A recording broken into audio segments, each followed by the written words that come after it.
김경래 최강 시사.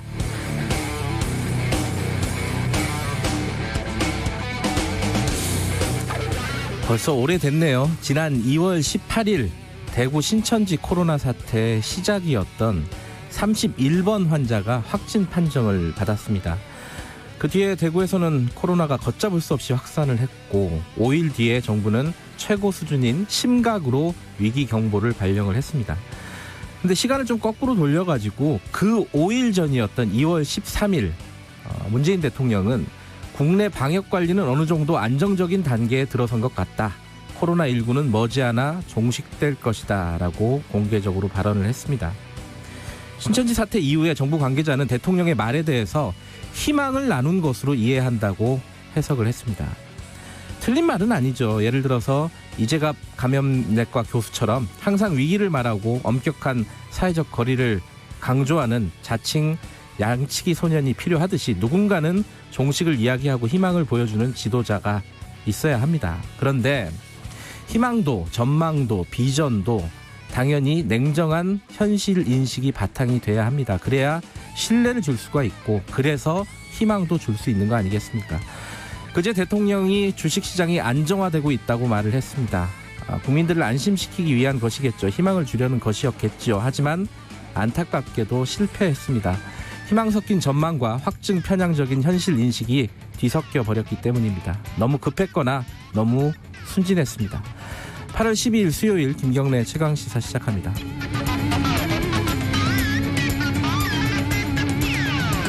네, 김경래 최강시사는 유튜브 라이브 열려 있습니다. 실시간 방송 보실 수 있고요. 샵 9730으로 문자 보내주시면 저희들이 공유하겠습니다. 짧은 문자는 50원, 긴 문자는 100원, 스마트폰 콩 이용하시면 무료로 참여하실 수 있습니다. 오늘 1부에서는요. 비동의 강간죄 법안 발의에 나선 정의당 류호정 의원 만나보고요. 2부에서는 지금 4차 추경 편성 얘기 나오고 있지 않습니까? 더불어민주당 진성준 전략기획위원장 인터뷰 예정되어 있습니다. 제가 아까 주식시장이라고 얘기를 한 모양이군요. 주택시장이었습니다. 죄송합니다. 이런 실수를 다 하게 되다니. 자, 오늘은 좀 많이 안 오는 것 같아요. 지금 교통 상황 어떤지 좀 궁금하신 분들 많을 것 같아갖고 교통 상황 잠깐 연결해 보겠습니다. 교통정보센터 김민희 씨. 네, 현재 서울 잠수교의 수위는 8m대를 유지하면서 11일째 통제되고 있습니다. 1976년 개통 이래 가장 오래 잠겨있는 상태인데요. 여전히 올림픽대로와 노들길의 여의 상하류나들목 진출입 램프도 통제되고 있고 또 개화 육관문을 비롯해 양평나들목과 당산 지하차도 등 역시 통행이 제한되고 있습니다. 어제 전면 통제됐던 동부간선도로는 오늘 아침 정상 소통되고 있고요. 가람길 성동교 사거리에서 성동 자동차 검사소 앞 양방면 역시 오늘 아침 5시 30분부터 통행을 재개했습니다. 하지만 한강 수위에 따라 언제든 통제 구간이 확대될 수 있는 만큼 출근 전 교통정보 꼭 확인하시기 바랍니다. KBS 교통정보센터였습니다.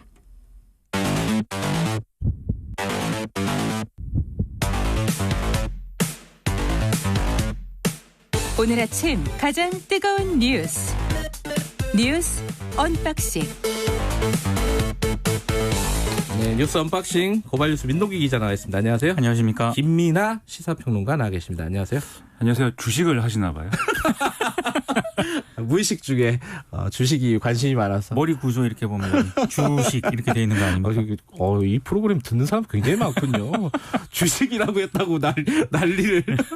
죄송합니다. 저도 깜짝 놀랐습니다. 네, 주식 시장이 안정화됐다고 하신 게 아니라 주택 시장이 안정화됐다고 발언을 했습니다. 지금 이제 수해 관련돼서 복구 작업들이 여기저기서 한창이지 않습니까? 국회에서도 뭐 입법이라든가 이런 부분들의 대책들이 마련이 되고 있는데 수해 정치라고 해야 되나요? 뭐 여러 가지 뒷말들이 나오고 있습니다. 몇 가지 좀 얘기를 해보죠. 일단 언론의 타겟은 심상정 정의당 대표가 되고 있습니다. 페이스북에 이제 사진을 올렸거든요. 네. 경기 안성시 죽산면의 한 마을을 지난 7일 찾아서 이제 봉사활동을 했는데 이게 보여주기식 활동을 한 것 아니냐 이런 비판이 제기가 됐습니다. 그러니까 조금 현장 상황과 달리 옷과 신발이 너무 깨끗하다. 뭐 이런 비판이 인터넷을 중심으로 제기가 됐는데요. 네. 논란이 좀 제기가 되니까 심상정 대표가 페이스북에서 사진을 삭제를 했습니다. 근데 어제 정의당 김종철 선임 대변인이 언론 보도를 또 강하게 반박을 했는데 심 대표 사진은 복구활동 초기에 잠깐 찍은 것이고 이후 사진은 복구활동에 경황이 없던 당직자들이 제대로 찍지 못했을 뿐이다. 옷과 장화가 깨끗하다는 지적이 있으니까 사진을 삭제했다는 언론 보도는 사실과 다르다 이렇게 반박을 했고요. 정의당은 흙탕물 복장에 또 심상정 대표 사진을 또 공개를 하기도 했습니다. 네. 잘 이해가 안 됩니다. 이 얘기가. 첫째로 그 사진을 올리면서 사실 누가 봐도 이 옷이 깨끗하다든지 이런 것들은 이렇게 올리면은 뭐 사진 찍기 위해서 이 복구 현장에 간 거 아니냐 이런 얘기가 누가 봐도 나올 수 있는 그런 사진이었는데 네. 올리면서 그런 경각심이 없었는가 이런 생각이 들어서 첫 번째로 이해가 안 되고 두 번째로 언론 보도가 이제 뭐 잘못됐다라고 유감을 뭐 표시한 것에 대해서는 사실 뭐 그게 중요한 게 아니지 않습니까? 지금 이 상황은. 네. 사진을 왜 그렇게 올렸으며 이거 사진을 올린 사연에 대해서 해명을 하면 되는 것인데 왜 언론 보도가 잘못됐다는 거에 이제 좀 주안점을 둬서 얘기를 하는지 이게 이해가 안 되고 세 번째로는 이제 이 얘기를 다 하고 나서 이게 왜 논란이 되는지 이해가 안 된다라고 또 얘기를 했거든요. 김정철 선임 대변인이. 그러니까 총체적으로 볼 때 이게 왜 논란이 되는지 이해가 안 된다는 것은 그것은 아마추어라는 것입니다.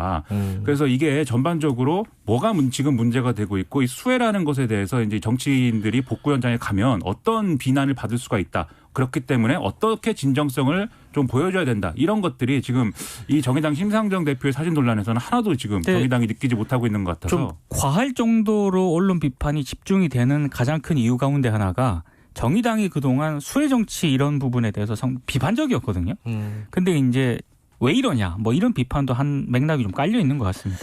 네, 지금 이제 다른 당들도 봉사활동 같은데 많이 가지 않습니까? 굉장히 상대적으로 조심하게 됐어요. 이것 때문이라도. 근데 조심을 하는 것 같지 않습니다. 그래요? 그러니까 왜냐하면 더불어민주당 같은 경우에도요. 예. 어제 원내대표단 소속 의원 20명이 충북 음성 수해 현장을 찾았거든요. 네. 봉사활동을 했고 오늘과 내일에도 전당대회 출마 후보들하고 지도부가 수해 현장을 또 방문을 한다고 합니다. 네. 잘 아시겠지만 이렇게 방문을 하게 되면은 보고도 해야 되고 그렇죠. 의존도 해야 되고 이게 오히려 방해가 된다라는 지적이 많거든요. 지자체장이 나와서 또 의전도 해야 되고 다 보고도 해야 됩니다. 예. 그리고 또 미래통합당 지도부도 이제 어제 이틀째 복구 작업에 나선 그런 상황인데 이렇게 정치인들이 수해 현장에 가는 것 자체가 과연 온당한 것인지에 대해서 한번 고민을 해볼 필요는 있습니다. 그러니까 저도 그런 생각을 하는데 다만 이제 가서 뭐 국회의원들이 뭐 수십 명씩 가서 뭐 복구 현장에 들어간다고 해서 뭐 복구에 얼마나 도움이 되겠습니까? 도움은 안 되죠, 그게. 다만 이제 정치인들은 국민의 대표고 그렇기 때문에 국민들이 어떤 고통을 받고 있는지 현장에 가서 또 이렇게 좀 몸으로 부대끼면서 느껴보는 것도 필요할 것 같습니다. 그러면 그런 차원의 어떤 정치적 메시지나 그런 것들을 보여줄 수가 있어야 된다는 것이죠. 그래서 네. 지금 정치권이 그런 메시지를 어떻게 지금 보여주고 있느냐 이 점은 좀 의문인 상황입니다. 정치권에서 더 중요한 거는 봉사활동보다 중요한 거는 사실 이제 입법이라든가 뭐 이런 그렇죠. 부분들이잖아요. 이거는 어떤 부분들이 지금 얘기가 되고 있죠? 그러니까 가장 시급한 게 이제 재난지원금이거든요. 예. 지금 규정을 보면 집이 전파되거나 유실됐을 경우에는 1,300만 원. 네. 반파가 되면 650만 원, 침수가 되면 100만 원의 지원금을 받는데 근데 이게 2006년에 제정이 됐거든요. 네. 15년간 변동이 없기 때문에 이거 좀 바꿔야 된다라는 지적이 나오고 있고요. 다행스러운 거는 여야 모두 여기에 대해서는 공감을 하고 있다는 겁니다. 네. 그래서 지난 10일 정세균 국무총리가 재난지원금 현실화를 언급한 데 이어서 뭐 더불어민주당이라든가 미래통합당에서도 이 부분에 대해서는 상당히 공감대를 형성을 하고 있습니다. 네, 저희들이 2부에서 진성준 민주당 전략기획위원장 인터뷰가 예정되어 있는데 그때 좀 자세히 물어보겠습니다. 이게 재난지원금 이건 좀 시급한 거기 때문에 당에서 어떤 입장으로 지금 정리가 되고 있는지 좀 물어보도록 하겠습니다. 근데 이제 수해가 났는데 여기서 이제 정치적인 논란이 몇 가지가 나오고 있습니다. 4대강 그리고 뭐 태양광 뭐 이게 이제 사실 이제 4대강 얘기는 이명박 정부 MB 때 이제 정책이 다시 소환되는 그런 느낌도 있고요. 이게 정리가 잘 안 되고 계속 확대 재생산되고 있어요. 어디까지 지금 얘기가 나고 있죠? 일단 이제 문재인 대통령이 4대강 보호의 어떤 홍수 예방 효과 이런 것과 관련해서는 한번 네. 확인을 해보자라고 얘기를 해놓은 상황이죠. 예. 그거에 대해서 권성동 무소속 의원이 지금 애매하게 홍수의 원인이 4대강 보에 있는 것처럼 호도하지 말고 가뭄과 홍수 예방에 자신이 있으면 지금 즉시 4대강 보를 파괴하고 그 결과에 책임져라 이렇게 페이스북에 썼다. 이런 보도 나오고 있고요. 예. 그다음에 이재호 전 의원 옛날에는 4대강 전도사 이렇게 불렸는데 부동산 정책 실패를 4대강으로 호도하지 말라면서 4대강에 16개 보를 안 만들었으면 이번 비 때문에 나라의 절반이 물에 잠겼을 것이다. 이렇게 주장을 했습니다. 과연 그랬을까요? 이건 잘 모르겠네요. 네. 예. 네, 구세주인가요 그러면? 네. 이거 보에 대해서 잘 이해를 잘못하고 계신 것 같더라고요 예. 보니까. 예. 네. 그러니까 이런 얘기를 막 하니까 지금도 말씀하셨듯이 이명박 전 대통령을 떠올릴 수밖에 없게 되지 않습니까? 네. 그래서 저는 상당한 의문입니다. 이 4대강 사업할 때 저는 그때 얘기 나올 때 20대였습니다. 심지어. 네. 그 옛날 얘기를 다시 꺼내서 미래통합당이 미래로 요즘에 가야 지지율이 오르는 상황이 더 오를 것인데 굳이 과거 회고적인 얘기를 해서 왜 이러는가 이런 좀 의문이 있는데 여기에 대해서 말씀하신 대로 태양광 얘기도 이제 있죠. 그 태양광 얘기는 또 미래통합당의 이제 탈원전 대책 특위원장을 맡고 있는 이제 이채익 위원장이 무분별한 탈원전 정책에 따라서 우후죽순 들어선 산지 태양광 설비가 산사태의 원인이다라는 지적이 잇따르고 있다. 이렇게 이제 주장을 하면서 시작이 됐는데 네. 김종인 비대위원장, 안철수 국민의당 대표 이런 주장을 거들면서 감사원 감사, 국정조사 추진 이런 것들을 지금 거론을 하고 있는 그런 상황입니다. 예. 그러니까 뭐 태양광 문제는 일부 산사태가 난 건 사실인데 사실이죠. 그거는 이제 그 인허가가 잘못된 부분이고 관리가 잘못된 부분이잖아요. 근데 그거를 이제 탈원전 정책까지 끌고 가는 거는 좀 비약에 가깝죠. 그러니까 이게 사실은. 산에 뭘 만들었으면, 그러니까 산에 뭘 만들었다는 부분이 이제 문제가 될 수는 있어도 네. 태양광이 문제가 된다. 이건 얘기가 아니지 않습니까? 예. 그리고 방금 말씀하셨듯이 인허가 얘기를 하셨는데 그 지금 산사태가 난 지역에 이제 태양광 설비들이 인허가가 언제 난 건지도 한번 확인을 해봐야 됩니다. 이 정권에서 난 건지 전 정권에서 난 건지 그 셈을 해봐야 되고 그리고 지금 뭐 태양광 설비들을 여러 군데 이제 뭐 만들어 놨는데 1만 2천 곳 이상 이제 산지 태양광 발전 시설이 있다고 하는데 정부가 해명을 한 거에 보면은 이 중에 0.1%에 해당하는 12곳만이 지금 폭우 피해에 이제 연관이 돼 있기 때문에 예. 사실 이런 비판이 얼마나 좀 효과가 있는지 모르겠고 오히려 재난을 이제 정치적 어떤 네. 그런 논쟁의 어떤 정쟁의 어떤 기회로 지금 활용하고 있다 이런 비판을 피할 수가 없기 때문에 그런 비판은 언제나 큰 역풍을 맞을 수밖에 없습니다. 도로가 유실됐다고 해서 도로를 없애지는 않죠 우리가. 그리고 지금 뭐 태양광 시설의 증가가 산사태로 이어졌다 이렇게 단정하기에는 다각적인 분석이 필요한 거 아니겠습니까? 통계도 그렇죠. 나와야 되고 근데 그런 근거가 아직은 없습니다. 자, MB가 오랜만에 소환이 된 건데 또 뜬금없이 또 이제 박근혜 전 대통령도 또 얘기가 나왔습니다. 이 사면 얘기는 누가 꺼냈죠? 윤상현 의원이 꺼낸 거죠, 이거는? 일단 박대출 미래통합당 의원이 어제 페이스북에 이런 글을 썼습니다. 박 전 대통령에 대한 사면은 국민들에게 화해와 통합 메시지를 전할 것이다. 그래서 문재인 대통령과 청와대를 향해서요. 이제는 결단을 내려야 한다. 네. 광복절을 넘기면 문 대통령 임기 안에 사면은 더 어려워질지도 모른다라고 글을 썼고 네.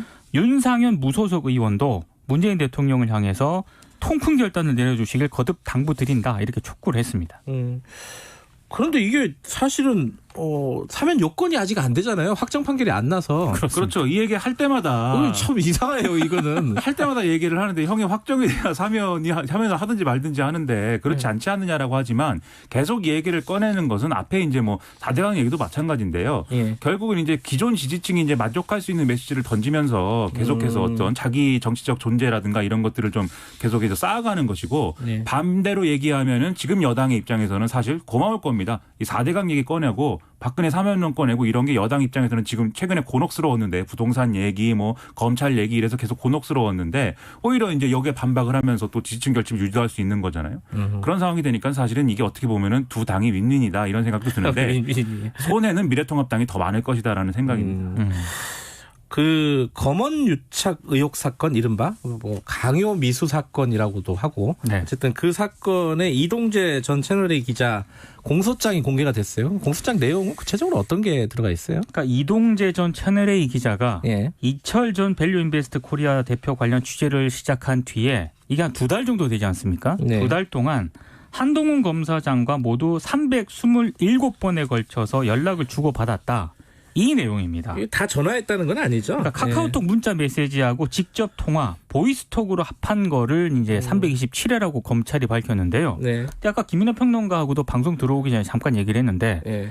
카카오톡 문자 메시지가 들어갔지 않습니까? 이거를 대화를 나눈 횟수를 포함을 시킨 건지.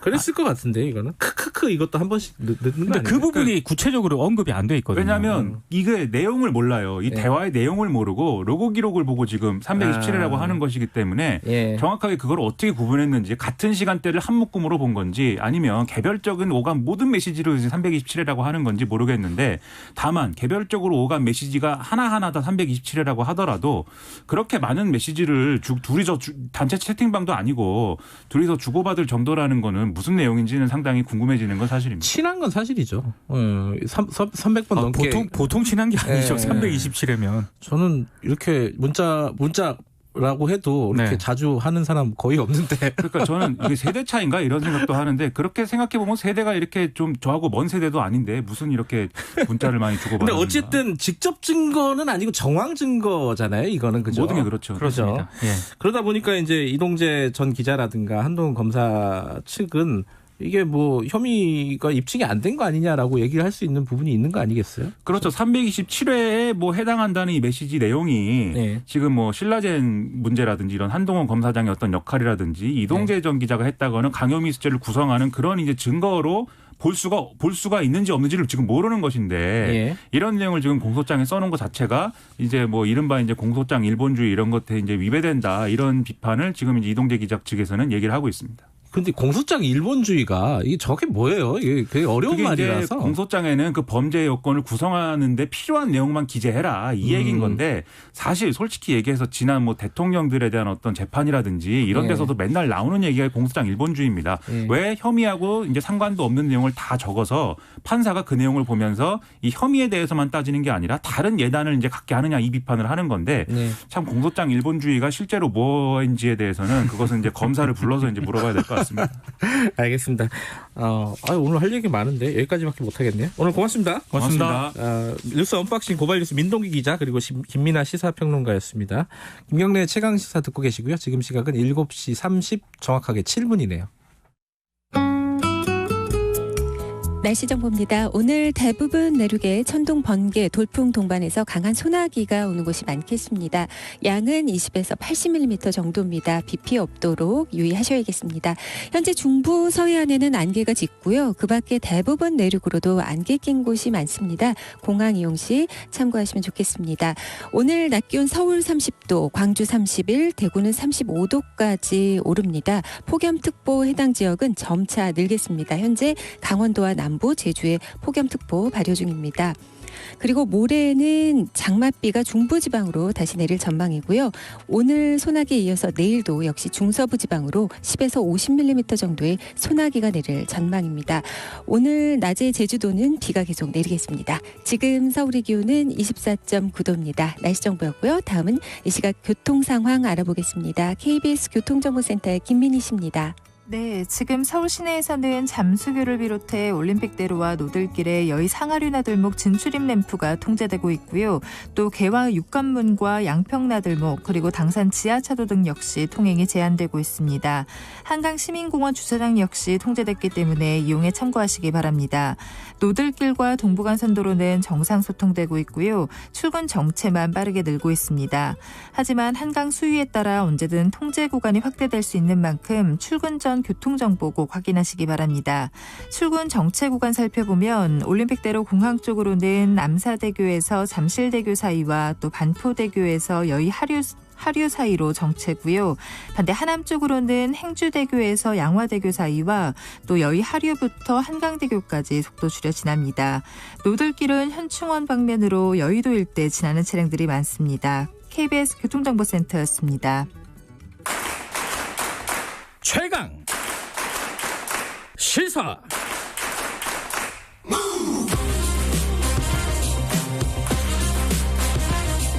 지금 여러분께서는 김경래 기자의 최강 시사를 듣고 계십니다. 네, 국회예요.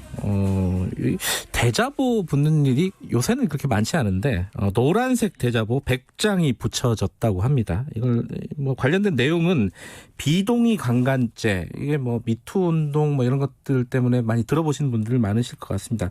이 법안을 소개하는 대자보인데 이걸 붙인 사람이 정의당의 유호정 의원입니다. 유호정 의원과 이것저것 얘기를 할 게 좀 있을 것 같습니다. 정의당 관련된 얘기도 있고 이 법안 관련된 얘기도 있고 그래서 스튜디오에 모셨습니다. 안녕하세요. 네, 안녕하십니까. 예. 좀 언론의 스포트라이트라고 해야 되나요? 좀 관심들이 많잖아요. 아무래도 뭐 최연소 의원이기도 하시고 그래서 좀 부담스러우실 텐데 좀 이제 적응이 됐습니까? 2달이 지났잖아요. 네. 그래서 모든 일상에 좀 적응을 하게 된 것 같습니다. 뭘 해도 막 자꾸 이게 쉽게 말하면 욕하는 사람들이 많잖아요. 뭐 옷을 하나 입어도 원피스를 입어도 뭐라고 하는 사람들도 있고 이런 부분들은 좀 이제 좀 뭐랄까 어떻게 받아들이고 계세요, 그거를? 뭐 조금 뭐 예기치 못했던 논란이기도 하지만 네. 또 이 직업 자체가 조금 미움받을 용기가 필요한 직업이라고 이제 생각을 하고 있어서 괜찮습니다. 네. 네. 아, 의도하신 건 아니에요? 그렇죠. 원피스가 너무 흔한 원피스였잖아요. 아니 국회 약간 좀 경직된 문화 이런 것들 네. 한번 좀 바꿔보자 이런 의도는 없었습니까 뒤에? 그런 정도의 의도는 있었죠. 왜냐하면 너무 딱딱한 곳이고 네. 뭐 검은 정장 그리고 넥타이로만 상징되는 그런 것들이 있기 때문에 이 문화 관행을 좀 깨보자라고 생각했지만 그렇게까지 논란이 될 줄은 몰랐습니다. 그렇군요. 네. 앞으로도 뭐 크게 달라지진 않겠죠? 뭐 옷차림이나 이런 게? 이미 사실 옷차림이 좀 많이 자유로워진 편인데 국회 내에서? 네, 아마 네. 제 모습이 좀 낯설잖아요. 네. 그 여성 청년 정치인이라는 존재 자체도 낯설다 보니 그런 게 아닐까 싶습니다. 네. 그리고 최근에는 또 복구 현장에 수해 복구 현장에 그 자원봉사를 갔다 오셨는데 또 그게 뭐 화제가 된 게 아니라 또 이제 뭐 가서 사진 찍고 온 거 아니냐 이런 논란이 더 컸었어요. 사실 좀 그 부분은 속상하셨을 것 같아요. 사실 지금 되게 온 나라가 지금 장마로 난리가 네. 났잖아요. 네. 그래서 태풍까지도 있었고. 네. 근데 이제 국회에서 사실 일을 해야 하지만 국회의원은 저는 네. 이제 현장을 직접 보고 또 이야기도 듣고 그 현장에 갔으니까 그날 하루만큼은 확실하게 도움이 되고 싶었거든요. 네. 그런데 이렇게 사진으로 논란이 되어서 조금 속상한 부분도 있습니다. 네. 열심히 일하셨습니까 진짜로 가서? 네, 정말로 열심히 일을 하고 돌아왔습니다. 그래요. 네네. 직접 가서 보니까 어떻습니까? 뭐가 제일 필요한 것 같아요? 수해 피해 주민들에게? 우선 지금 현실적이지 않은 것, 지원금 등이 현실적이지 재난지원금. 네, 예. 재난지원금 등이 현실적이지 않은 게 가장 큰 점인 것 같았어요. 그리고 뭐 집이 이제 무너진 분들 이런 분들도 네. 있으니까 굉장히 조속히 일상이 복구될 수 있도록 해야겠다라는 생각을 했습니다. 정의당에서는 4차 추경에 대해서는 어떻게 생각하고 계세요 지금? 지금 4차 추경은 필요하다라고 생각을 하고 있습니다. 우선 국민의 근심을 덜어드리는 것이 이제 국회의 역할이라고도 생각을 하고 있고요. 네. 지금 코로나19 위기가 가시지 않은 채로 발생을 한 거잖아요. 그래서 네. 근심이 또 이제 더 가중되었을 거라고 생각하는데 네. 이럴 때 이제 국가는 국민을 위해 존재한다는 그런 원칙을 좀 상기해야 된다. 그렇게 생각합니다. 이게 이건 하나 더 여쭤보고 다음 얘기로 좀 넘어갈게요. 네. 이 수해 현장 사진 논란에 대해서 그냥 깔끔하게 사과를 하고 처음에 이제 사진을 좀 앞에 봉사활동 하기 전에 찍은 사진을 올린 게 좀 부적절했던 것 같다. 뭐라고 하든가 이래서 하면 되는데 언론이 왜곡해서 보도했다라는 식으로 지금 정의당은 논평을 냈습니다. 그 부분은 좀 무리한 거 아니냐는 지적을 아까 저희들이 뉴스 언박싱 하면서 얘기가 나왔는데 그건 어떻게 생각하십니까? 뭐 그렇게 말씀을 하실 수도 있을 것 같은데요. 예. 저는 우선 사진 자체는 이제 초반에 찍고 기자님들이 돌아가셨거든요. 네. 그 이후에는 이제 현장에서 당직자분들도 다 같이 일을 했기 때문에 중간 이후의 사진은 사실 많지를 않았습니다. 예. 그런 사정이 있었다. 네네 예. 그렇습니다. 알겠습니다. 다른 얘기로 넘어가죠. 지금 아까 제가 처음에 얘기했는데 노란색 대자보를 직접 붙이셨어요?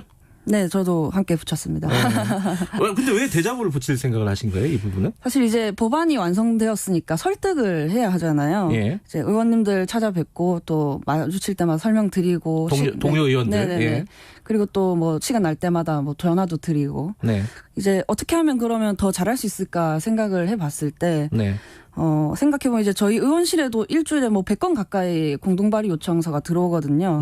그러면 이제 보좌진 분들이 그 선에서 이렇게 걸러지는 경우도 또 발생을 합니다. 그러다 보면 그러면 그 보좌진 분들을 설득하지 못한다면 네. 어떤 의원들은 그 법안이 있는지도 모른 채로 지나갈 수도 있다는 예. 것이죠. 그래서 더 이제 생각해 보면 그 보좌진 분들은 우리 제 곁에 있는 가장 가까운 국민이기도 하니까 네. 설득을 해야겠다라는 생각을 하게 되었습니다.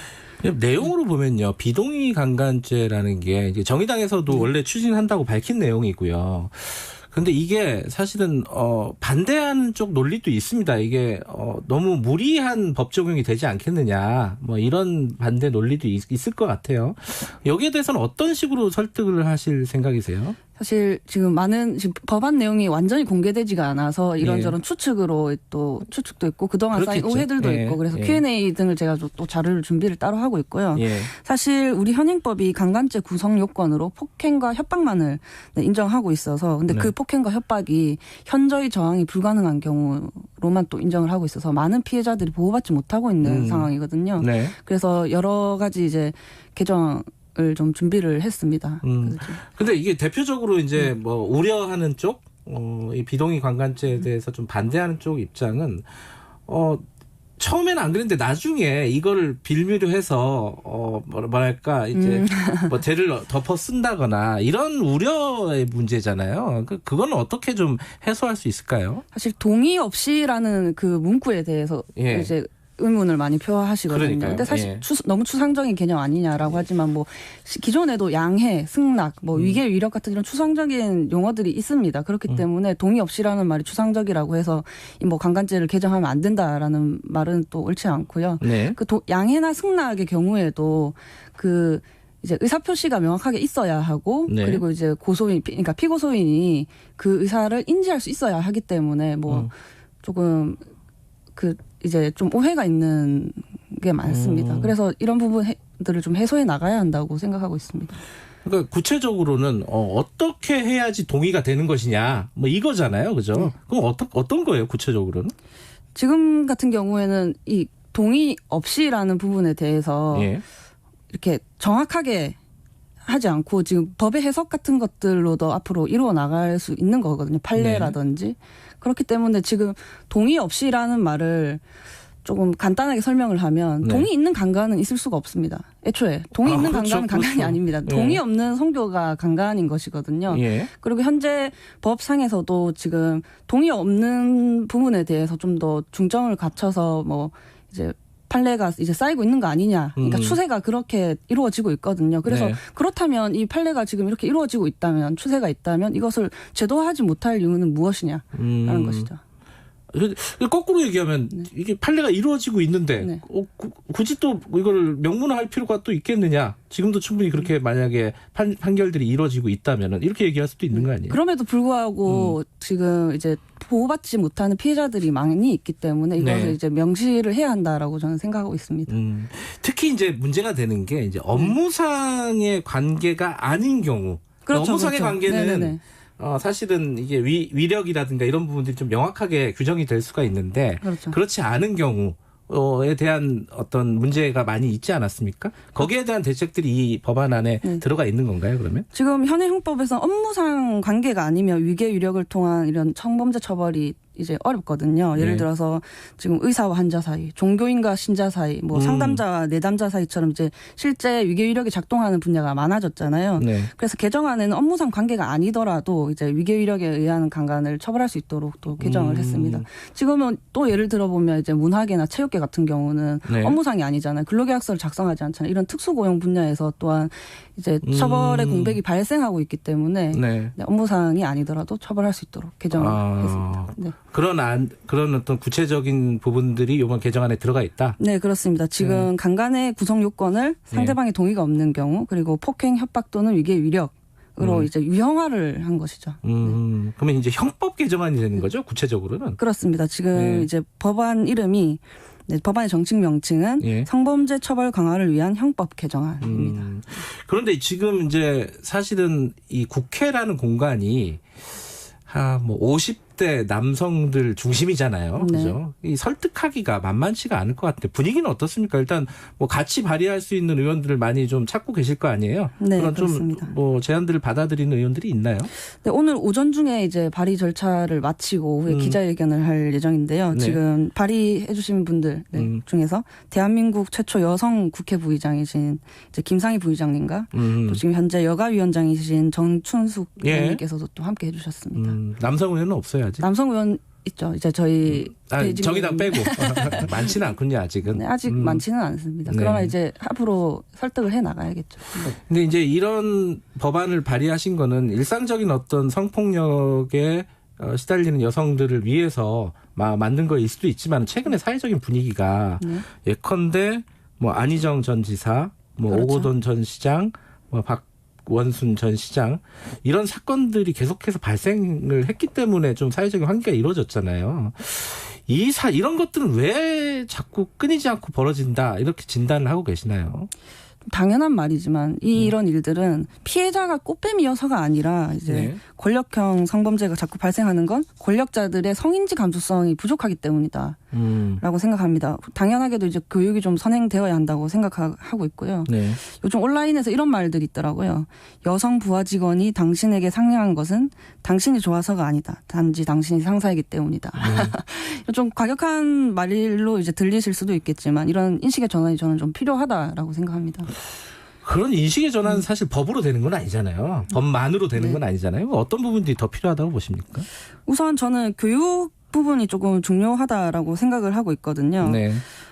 지금 사회에 진출한 성인들을 대상으로 하는 성인지 감수성 교육도 중요하겠지만 좀 미래를 생각했을 때 장기적 관점으로 보면 현행 교육 체계에서도 좀 확실한 젠더 감수성 교육이 필요하다라고 생각하고 있습니다. 네. 공식적인 교육 체계 안에 젠더 교육을 더 강화할 필요가 있다. 이런 그렇죠, 말씀이신 네. 건가요?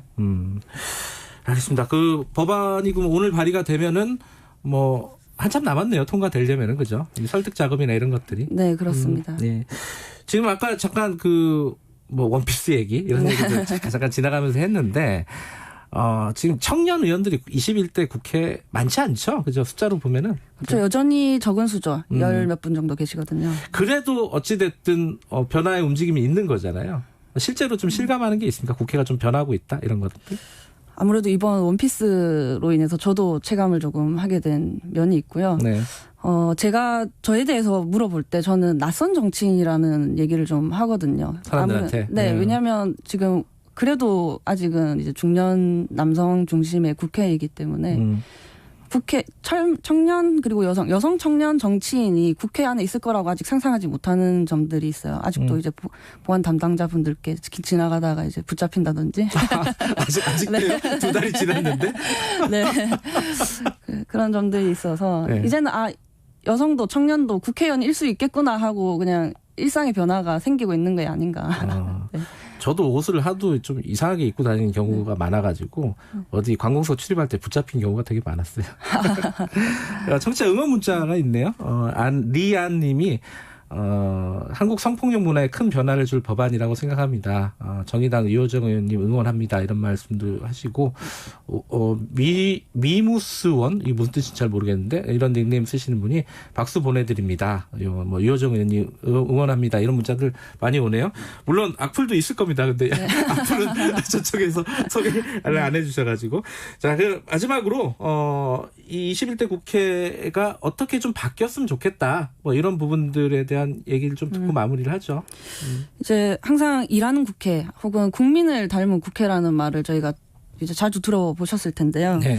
지금 뭐 여성 남성 비율로 얘기를 할 수도 있고 뭐 법조인 출신 혹은 뭐 나이로 이야기를 할 수 있겠지만 그저 좀 통계적으로 국민을 닮은 국회보다 실제 국민의 일상생활을 공유하면서 그거에 공감을 하면서 일을 하는 국회가 되어야 된다고 생각을 하고 있습니다. 시작은 이제 최근 있었던 그런 복장 해프닝처럼 아주 우리 삶에서 되게 가까운 부분에서 좀 변화가 시작될 거라고 생각합니다. 근데 이게 다 좋은데 정의당이 요새 분위기가 그렇게 좋지 않은 뭘 하면 자꾸 이제 구설에 휘말리는 경우도 있고 그래갖고 내부적으로는 좀 속상하신 부분들이 좀 있을 것 같아요, 그렇죠? 물론 속상한 부분들도 있지만 저 같은 경우는 이제 복장으로 논란이 됐을 때 속상한 게 있었거든요. 일을 하는 정책이 아니라 그런 보이는 이미지로 소비가 되니.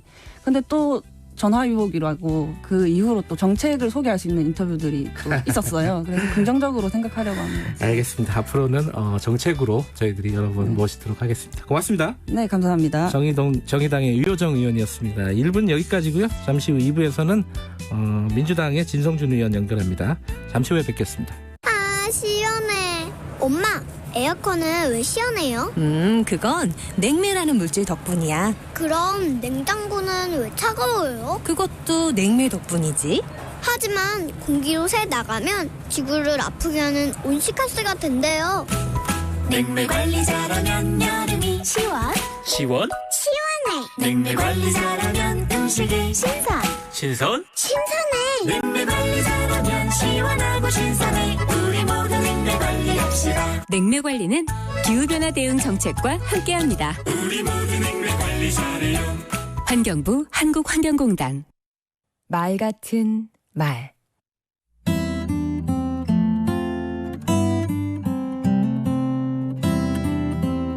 안녕하세요. 강원국입니다. 살다 보면 갑자기 남 앞에서 말해야 할 일이 있습니다. 그러면 가슴이 뛰고 머릿속이 하얘지죠. 한 번은 노무현 대통령께서 광복절을 앞두고 경축사 내용에 대해 토론을 하자고 했습니다. 문제는 제게 발제를 하라는 것이었습니다. 설렁탕집에서 점심 먹다가 그 지시를 받고는 숟가락을 놨습니다. 아, 청와대 생활도 여기까지구나. 저 같은 울렁증 환자가 대통령 주재위에서 발표라니요. 그러나 결국 발표를 했습니다. 어떻게 했느냐고요? 먼저 왜 떨릴까 생각해봤습니다. 잘 보이고 싶은 욕심, 내 수준을 들킬지 모른다는 두려움, 이 두 가지 때문이었습니다. 욕심과 두려움, 그것부터 내려놨습니다. 있는 그대로 보여주자. 어쩔 수 없지. 내 수준이 그런 걸. 또 하나 떨리는 이유는 반응이 좋지 않을까 봐서였습니다. 이건 이렇게 생각했습니다. 이 사람들 청와대 떠나면 다신 볼 일 없다. 이분들 평가가 어떠하든 내가 죽고 살 일은 아니다. 무엇보다 다 자기 살기 바쁘지 내 말에 그다지 관심 없다. 그랬더니 불안이 진정됐습니다. 그리고 또 하나, 발표하다 내용이 생각나지 않거나 말문이 막히면 어떡하지? 이것이 걱정됐습니다. 이건 제 주특기인 준비와 연습으로 극복했습니다. 발표 원고를 글로 완벽하게 써서 외웠습니다. 내용은 제가 가장 잘하는 것에 집중했습니다. 내 얘기를 하자. 홈그라운드에서 놀자. 원정 경기 하지 말자. 그리고 운전하면서 산책할 때 잠들기 전에도 반복하고 또 반복해서 연습했습니다. 그렇게 해서 겨우 발표를 마쳤는데요. 대통령께서 질문 있으면 하라고 하셨지만 아무도 질문하지 않았습니다. 거기 있던 분들이 저 친구를 돕는 길은 빨리 저기서 내려오게 해주는 것이다. 아마 이런 생각을 한 것 같습니다. 제가 시종일관 천장을 보고 말했거든요. 요즘에도 말해야 할 때마다 되뇌는 주문이 있습니다. 이번에 못하면 다음에 잘하면 돼. 그리고 못하면 어때? 이 또한 지나갈 것이고 나 또한 사라질 것인데. 강원국의 말 같은 말이었습니다. 그냥 말하세요. 욕심도 두려움도 미련도 없이. 다만 성실하고 진실되게.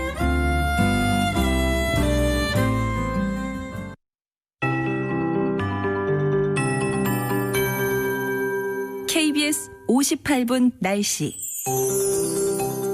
오늘 낮과 밤 사이에 강한 소나기 오는 지역이 많겠습니다. 전국 대부분 내륙에 해당 지역이 되겠고요. 천둥, 번개, 돌풍이 동반되는 곳도 있겠습니다.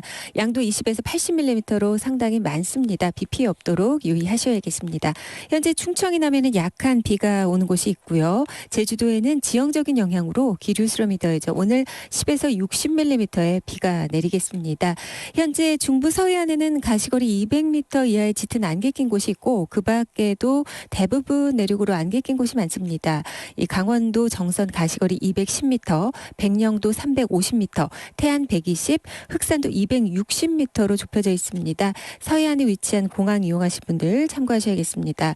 이 동해안과 남부지방을 중심으로 열대야 밤 사이에 나타난 곳 많았는데요. 현재 강원도와 남부 제주엔 폭염특보가 발효 중입니다. 오늘 낮 기온 대구 35도까지 오르겠고 광주 31, 대전 29도, 서울은 30도의 낮 기온 예상됩니다. 내일도 중부지방은 흐린 가운데 낮부터 밤 사이에 중서부 지방 쪽으로 소나기가 지날 가능성이 높습니다. 10에서 50mm가량 되겠고요. 그리고 모레 막바지 장맛비가 중부지방으로 내릴 전망입니다. 지금 서울의 기온은 25.7도, 습도는 96%입니다. KBS 58분 날씨 강혜종입니다.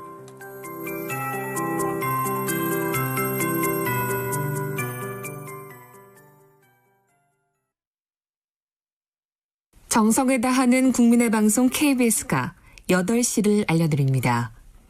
AM 711kHz, FM 97.3MHz, KBS 1라디오입니다. HLKA.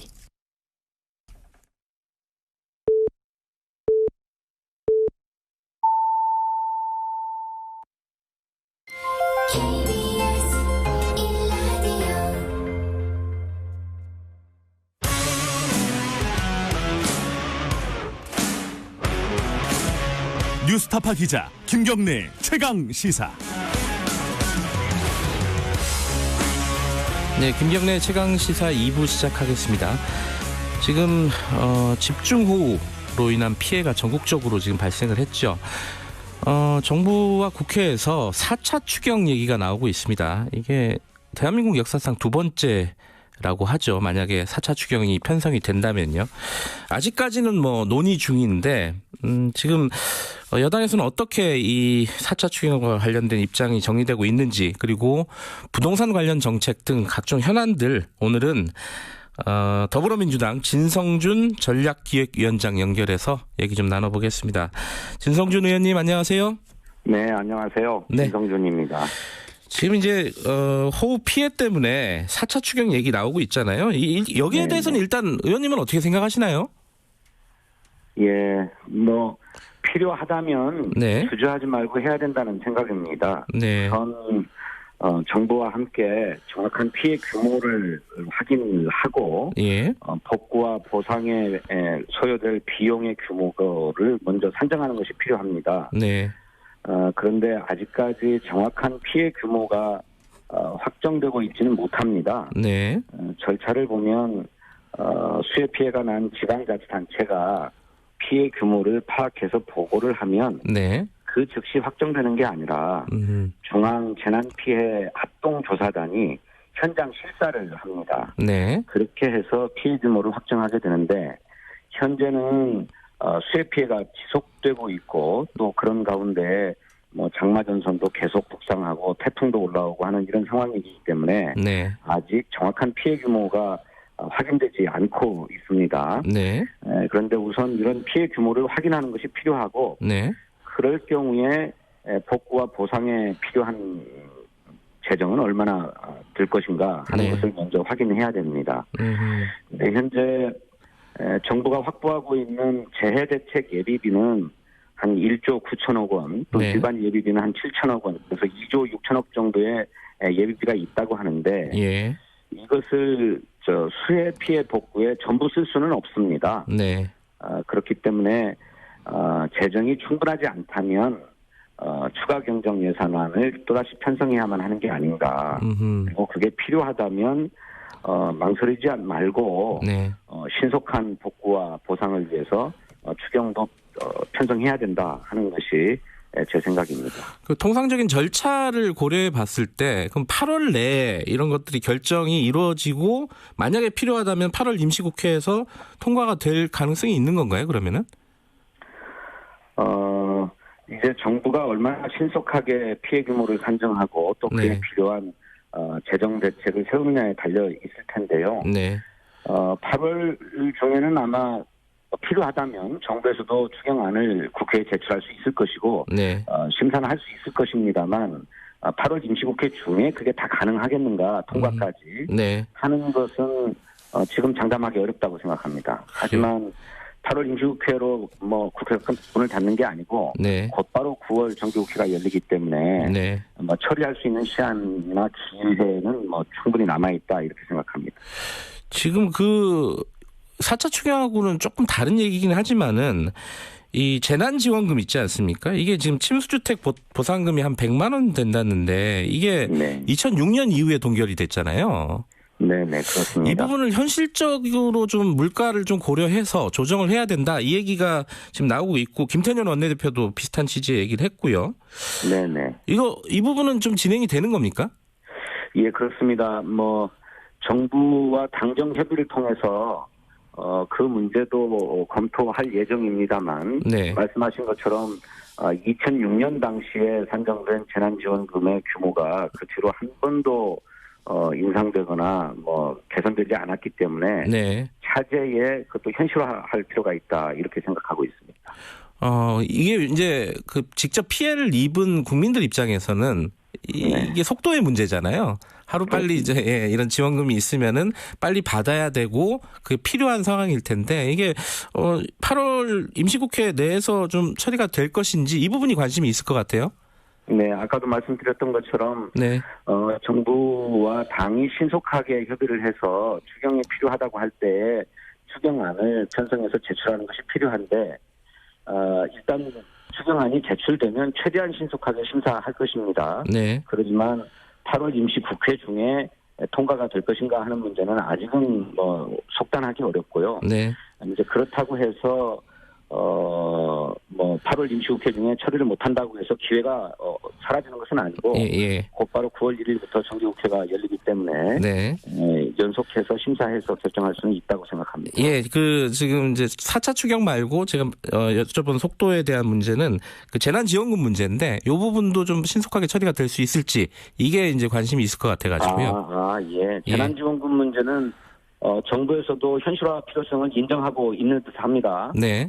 당정 협의를 통해서 결정할 것이고 결정되면 그건 신속하게 처리해야 된다고 생각합니다. 알겠습니다. 부동산 문제 좀 여쭤볼게요. 지금 대통령이 그제 주택시장이 안정화되고 있다 이런 발언을 했습니다. 여기에 대해서 야권이 특히 뭐 김종인 비대위원장 같은 경우에는 실제 현실을 모르고 있는 거 아니냐. 뉴스를 안 보는 거 아니냐. 뭐 이런 야권에서는 이런 얘기가 나오고 있어요. 이 부분에 대해서는 어떻게 생각하십니까? 오히려 야당에서 부동산 시장 동향을 면밀하게 보고 있는지 제가 궁금합니다. 네. 최근에 그러니까 7.10 부동산 대책 발표 이후에 네. 서울 지역의 시장 상황을 보면 네. 주택 거래량이 10분의 1 수준으로 급감했고요. 예. 또 아파트값 상승률도 지속적으로 떨어지고 있습니다. 네. 주간조사 추이를 보니까 7.10 부동산 대책 이전인 7월 6일에는 변동지수가 0.11이었는데 네. 그 뒤로 0.09, 0.06, 또 0.04 네. 이렇게 지속적으로 일주일 간격으로 떨어지고 있거든요. 네. 거기에 이제 주택 거래량이 급감했는데 많은 전문가들은 부동산 시장이 안정화되느냐를 바라볼 수 있는 전조가 네. 이 거래량과 상승률 추이라고 합니다. 네. 이런 추세가 계속되면 집값은 안정될 수 있다라고 보는 거고 또 네. 대통령께서도 그런 기대를 말씀하신 거라고 생각합니다. 예. 다만 그냥 그저 낙관만 할 상황은 아니라고 생각합니다. 예. 부동산 투기 세력의 시장 교란 행위가 언제든지 틈새를 비집고 나올 수 있기 때문에 면밀하게 감시하고 적극적으로 차단하는 노력이 필요하다고 생각합니다. 말하자면 이제 이 부동산 서울 집값 같은 경우에 상승률이 조금 진정이 되고 거래량이 좀 하락이 된 거는 오를 만큼 올라서 그런 거 아니냐. 근데 이 상태가 유지되는 게 집값 안정화냐 이런 거거든요. 반론은. 그러니까 말씀드린 것처럼 네. 부동산 대책의 효과가 이제 나타나기 시작하는데 네. 아직 충분히 나타났다라고 할 수는 없죠. 조금 네. 시간이 필요합니다. 네. 실제로 여러 가지 부동산 대책의 입법들이 법적으로 효력을 발생하는 시기는 내년부터거든요. 네. 그러니까 시간이 가면 갈수록 대책의 효과는 나타날 거다라고 생각하고 네. 또 그렇게 하기 위해서 서로 힘을 모아야 되는데 네. 자꾸 그렇지 않다고만 얘기하는 것은 오히려 집값이 오르기만을 바래서 그러는 게 아닌가, 부추기는 게 아닌가 하는 의심이 들 정도입니다. 네. 지금 대통령이 또 그 얘기를 했어요. 부동산 시장 감독 기구 이걸 설치를 하자라는 얘기를 했는데 이거는 현실적으로 어떻게 진행이 된다는 건지는 모르겠어요. 이거 어떻게 봐야 됩니까, 이거는? 제가 국토교통부의 부동산 시장 감독 체계를 살펴봤더니 예. 그 매우 미흡하기 그지없습니다. 아하, 예. 보도에 따르면은 뭐 2살짜리 아이가 임대사업자로 등록되어서 여러 채의 집을 보유하고 있다고 하고, 네. 11살짜리 중학생이 뭐 19채의 주택을 갖고 임대사업자로 등록돼 있다고 합니다. 네. 이런 걸 제대로 적발하고 감시하지 못하고 있는 거죠. 그 국토교통부 내에 부동산 시장 불법 행위 대응반이라고 하는 것이 편성됐는데, 네. 이것도 올 2월에야 편성이 됐어요. 그런데 그 인원이 15명에 불과해서 이런 부동산 시장에서 벌어지는 각종 불법 행위에 적극적으로 대응하기에는 역부족인 상황입니다. 네. 또 한국감정원 내에 부동산 실거래 조사팀이라고 하는 것도 있고 신고센터도 설치되어 있지만, 이 감정원의 실거래 조사팀은 강제 조사권이 없습니다. 그래서 자료를 이쪽 저쪽에 부탁하고 다녀야 될 시스템이에요. 예. 이런 상황에서는 시장 교란 행위를 일삼는 투기 세력들을 제대로 감시하고 단속할 수 없기 때문에, 네. 뭔가 주식시장이나 금융시장을 감독하는 금융감독원과 유사하게 부동산 감독원 같은 거를 별도로 설치해서 강제 조사권을 갖고 불법 행위에 능동적으로 대처할, 네. 그런 충분한 인력과 조직을 갖춰야 되지 않는가 그렇게 생각합니다. 금융감독원에 준하는 어떤 조직도 검토해 볼 수 있다, 이런 말씀이시네요. 예, 그렇습니다. 당장에 그만한 규모로 설치할 수는 없겠습니다만, 네. 지금으로 보면 그렇게 부동산 시장에서 벌어지는 각종 불법 행위에 대해서 적극적으로 뭐 제대로 단속하거나 처벌할 수가 없는 상황이기 때문에, 네. 충분한 인력과 조직을 갖춰야 된다. 네. 그러자면 금융감독원 모델 같은 것들을 잘 참고할 수 있지 않겠나, 저는 그렇게 생각합니다. 이게 사람들이 궁금해하는 부분이, 이런 어떤 감독기구가 국토교통부라든가 지자체 밑에 이렇게 하나의 부서 정도로 만들어지는 것인지 아니면 독립된 어떤 기관으로 만들어지는 것인지, 그 부분이 좀 궁금했는데 진 의원님 입장은 독립된 기관 정도도 검토해 볼 수 있다, 이런 입장이네요. 적극 검토해야 된다고 생각합니다. 네. 우리나라 가계의 자산은 대부분이 부동산으로 이루어져 있어요. 그렇죠. 80%가 부동산으로 이루어졌다고 하는데, 네.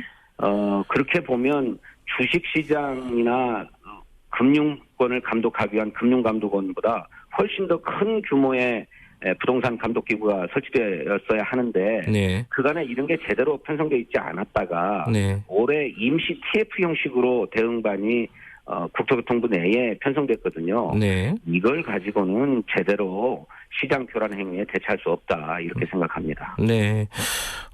지금 그 여러 가지 부동산 대책이 입법화됐는데, 그게 이제 전체적으로 보면은 세금과 관련된 거, 그리고 임차인들의 권리 보호 관련된 거, 이런 부분으로 나눌 수 있잖아요. 근데 세금과 관련해서 보면요, 지금 지자체장이 재산세 같은 것들을 줄여줄 수 있다, 이렇게 얘기를 하고 있고, 실제로 조은희 서초구청장이 1주택자에 한해서 재산세를 절반으로 줄여줘야 한다, 이렇게 얘기를 했어요.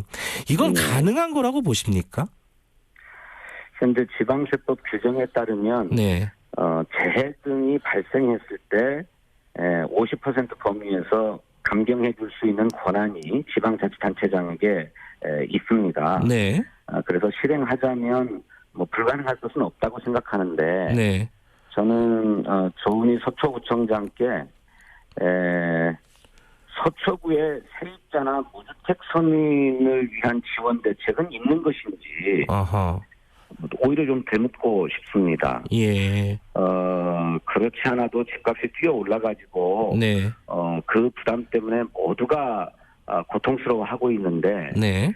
이번 부동산 대책의 일환으로 이를테면 주택을 과다하게 보유하고 있는 분들이라든지 값비싼 주택을 보유하고 있어서 세금 부담이 조금 늘어난다고 해서 이것 때문에 금방 지원하겠다고 하는 것이 과연 일의 순서가 맞는 것인지 묻고 싶고요. 네.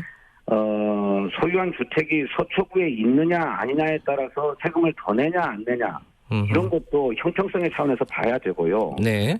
또 이 재산세라고 하는 것은 공동세입니다. 네. 그러니까 서울시의 모든 구들이 재산세를 걷어서 그 절반은 서울시에 다 내고 이걸 25개 구에 균등하게 일단 분배를 하거든요. 네. 그런데 서초구만 재산세를 감면해 준다고 하면 네.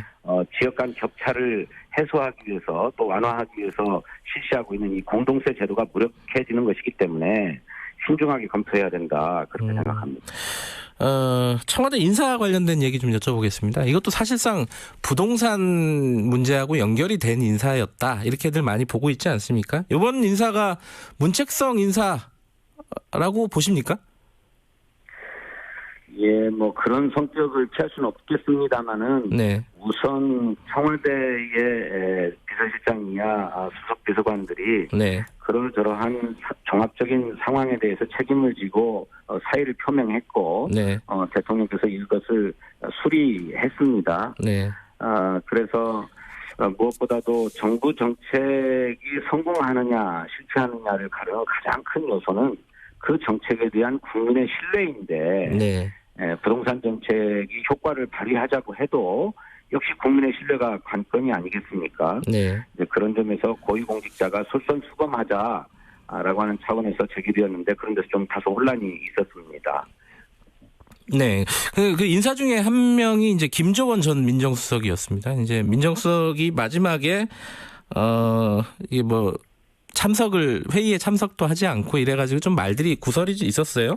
여기에 대해서 진성준 의원께서 깔끔하지 못했다 어제 이렇게 얘기를 하셨어요. 근데 뭐 다른 의원분들 얘기를 들어보면은 또 민정수석을 그만뒀어도 다주택자 다 집을 좀 팔아야 되는 거 아니냐 뭐 이런 얘기까지 나오고 있습니다. 여기에 대해서는 어떻게 생각하십니까?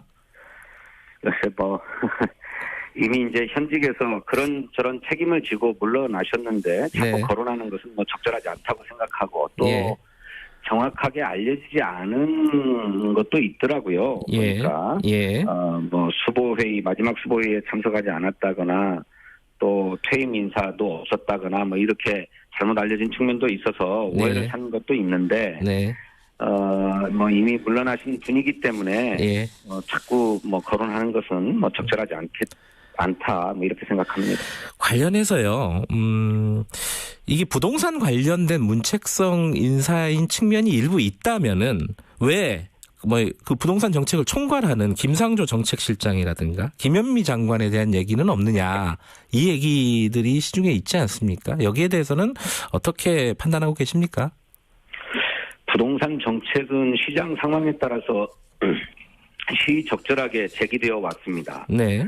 그리고 이번 7.10 부동산 대책도 그간의 핀셋 대책에서 좀 벗어나서 보다 근본적이고 본질적인 틀을 만들자라고 하는 차원에서 제기되었기 때문에 그런 것인데 부동산 정책 자체가 잘못되었다기보다 그 과정에서 정부 정책에 대한 신뢰성을 확보하기 위한 조치로서 다주택 고위공직자의 경우에는 실제로 거주할 집을 빼놓고는 처분하자라고 하는 공감대가 있었는데 이거를 실행하는 과정에서 다소 혼선이 있었습니다.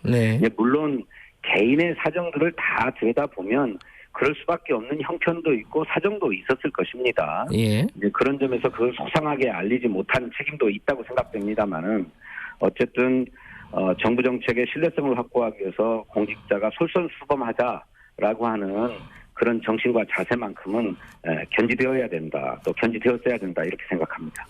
그러니까 김현미 장관하고 김상조 정책실장 책임론 여기에 대한 입장은 혹시 있으신지 그걸 여쭤보는 거죠. 아까 말씀드렸던 것처럼 정부의 부동산 정책은 부동산 시장 상황에 따라서 필요한 만큼 적절하게 구사되어 왔다고 생각합니다.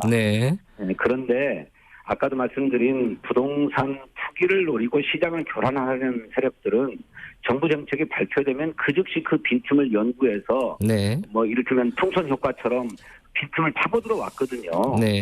그것을 온통 뭐 부동산 정책 책임자에게 책임을 물을 수 있는 상황은 아니라고 생각하고 네. 그런데 그것이 국민 경제에 미치는 부담이나 서민 경제에 미치는 부담을 생각해서 주로 핀셋 대책을 중심으로 해왔는데 그것만 가지고는 이제 한계가 있다고 보았기 때문에 네. 차제의 근본적인 대책 틀을 마련한 것이죠. 네, 예. 정책적인 실패는 아니고 거기에 대한 그렇습니다. 책임을 물을 지금 상황은 아니다. 이런 말씀이시네요. 네, 그렇게 생각합니다. 마지막으로 짧게요. 그 박근혜 전 대통령 사면 얘기 윤상현 의원이 꺼냈어요. 이거 검토해 볼 만한 사안이라고 보세요? 아니, 박근혜 전 대통령은 우선 사면 요건 자체가 네. 안 되지 않습니까? 예. 뭐 헌법이나 사면법상으로 판결이 확정된 이후에야 뭐 특별 사면의 대상이 되는 건데 박근혜 대통령의 경우는 국정농단과 국정원 특수활동비 사건으로 현재 대법원에서 재상고심을 받고 있는 상황 아닙니까? 예. 아직 형이 확정되지 않았거든요. 네. 따라서 검토의 대상 자체가 못 됩니다. 네.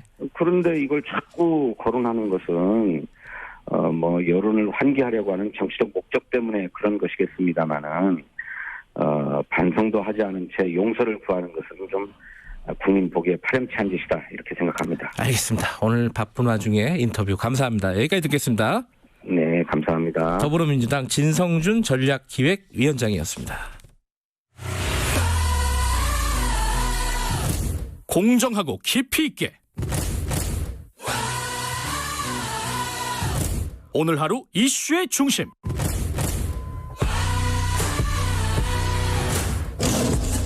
김경래의 최강 시사.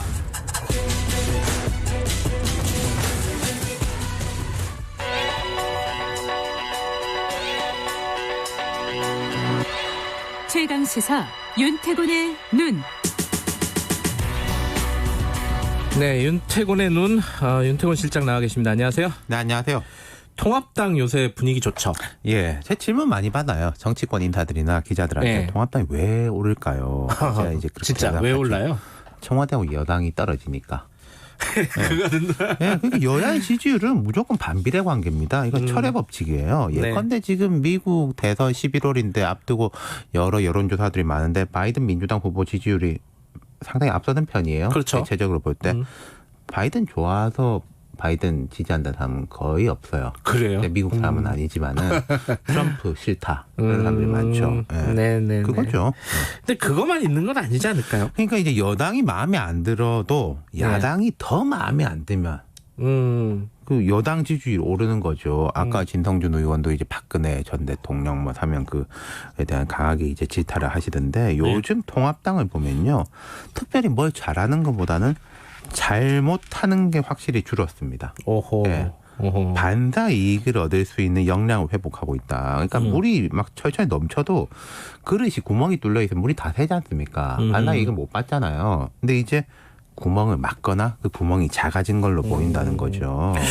근데 최근에 미래통합당 쪽에서 호남에 약간 공을 들이는 것 같아요. 아, 그럼요. 이건 왜 그런 거예요? 그러니까 제가 좀 설명드릴게요. 김종인 비대위원장 체제하고 황교안 대표 체제의 차이점이 여러 개가 있지만은 제일 도드라지는 점 중에 하나가 그거예요. 호남 부분. 네. 김 비대위원장이 어제도 통합당이 앞으로는 과거와 달리 호남에 관심을 갖고 가겠다. 당을 새로 운영하는 과정에서 호남 민심을 파악하고 어떤 생각을 가지고 있는지에 대한 견해를 들어볼 것이다. 이렇게 말을 했습니다.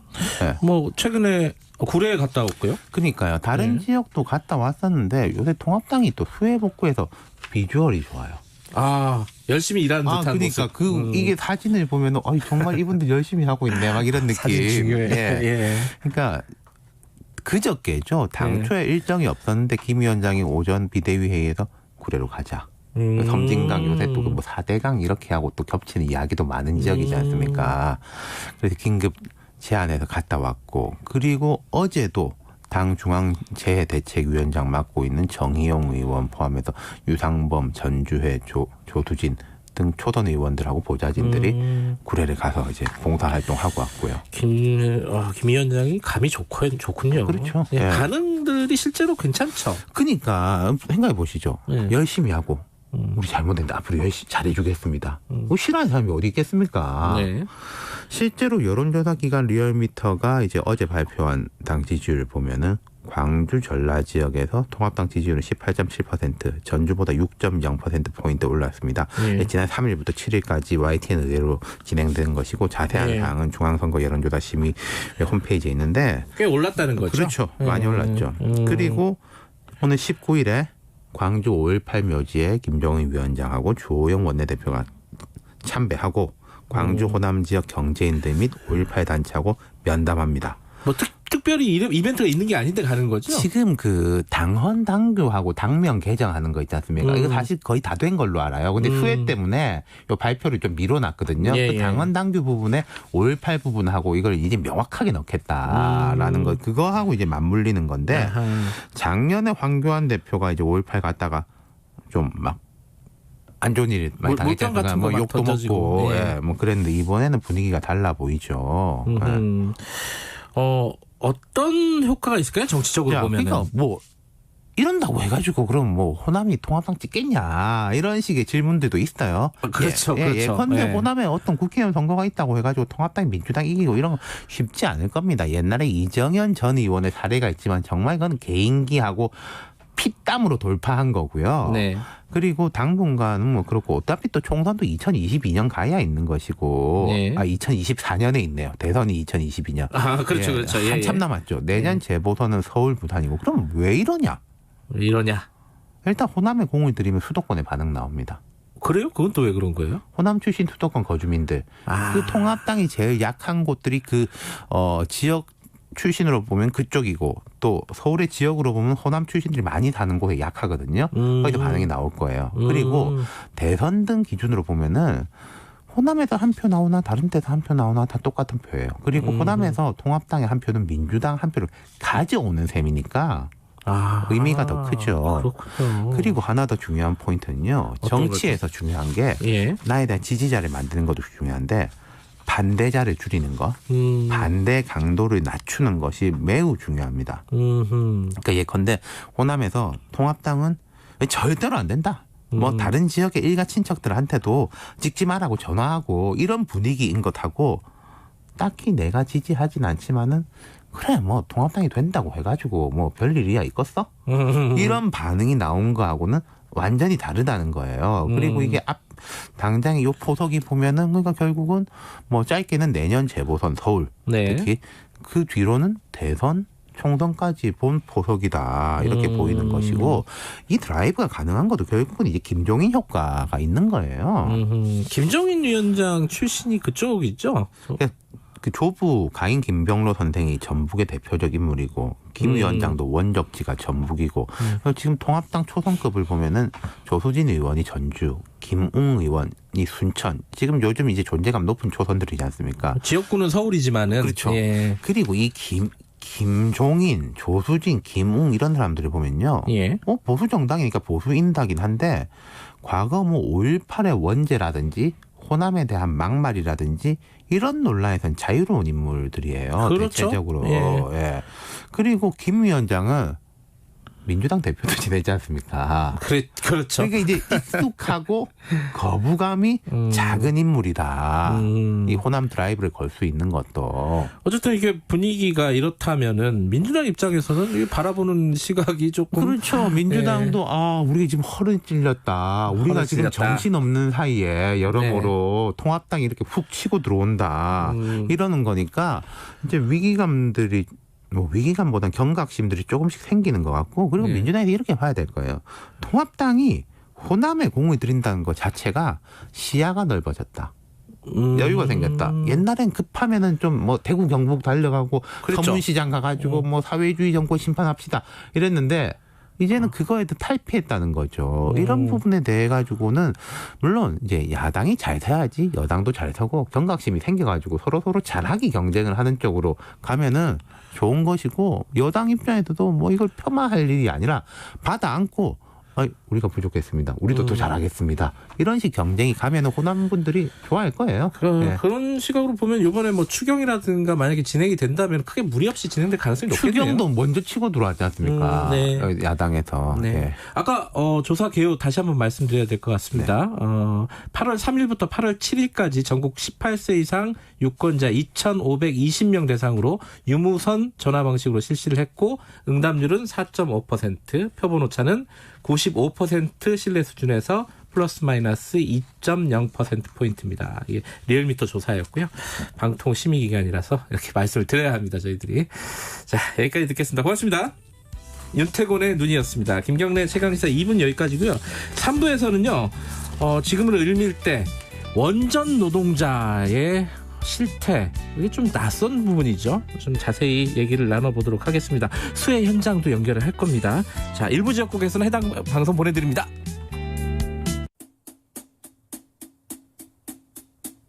주진우 라이브, 주진우 라이브, 주진우 라이브, 주진우 라이브. 라이브가 좀 이상한데? 그러니까 많이 이상해. 다 이상. 매일 오후 5시 5분 주진우 라이브. 내일은 좀 더 나아질 거예요. 확실해요.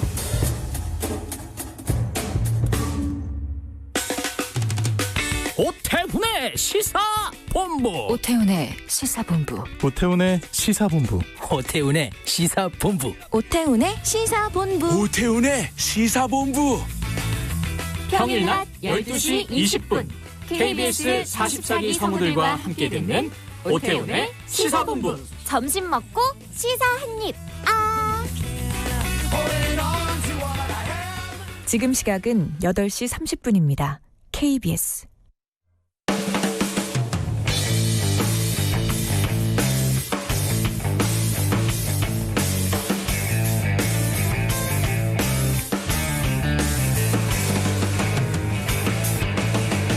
김경래의 최강시사. 네, 김경래 최강시사 3부 시작하겠습니다. 8월 한 달 동안에 노회찬 재단의 6411 프로젝트를 저희들이 좀 함께 하고 있습니다. 보이지 않는 노동자의 목소리를 들어보는 시간입니다. 지난주에는 청소 노동자들 얘기를 좀 했고요. 이번 주에는 핵발전소, 원자력 발전소의 원전 노동자 얘기입니다. 원자력 발전소, 여기가 뭐 자동으로 다 돌아가는 게 아닙니다. 다 사람이 하는 거죠.